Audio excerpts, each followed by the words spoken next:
எப்போதும் போல் routine work தான் இன்றைக்கும். இன்றைக்கி மார்னிங் பிரேக்ஃபாஸ்ட் என்னென்னா வதக் சட்னி வச்சு தோசை, அதுக்கு வர மிளகா, கடவுளுந்த பருப்பு, வெங்காயம், தக்காளி, மல்லித்தழை எல்லாம் போட்டு வதக்கி வச்சுட்டேன். நல்லா வதங்கி பிறகு ஆற வச்சு அதை அரைச்சிடலாம். இன்றைக்கி லஞ்ச் பாக்ஸ் என்னென்னு பார்த்தீங்கன்னா தக்காளி சாதம் பண்ணி உருளைக்கிழங்கு சிப்ஸு. பாஸ்மதி ரைஸ் 2 டம்ளர் எடுத்து வச்சு ஊற வச்சிட்டேன். இப்போ தாளித்து விட்டுடலாம். பட்டை, சோம்பு,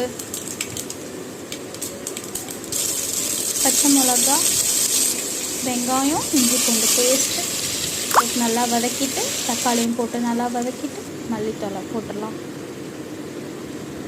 அப்புறம் மிளகாப்பொடி, கரம் மசாலா எல்லாம் போட்டுட்டு லாஸ்ட்டில் நெய் ஊற்றிடலாம். ரெடி.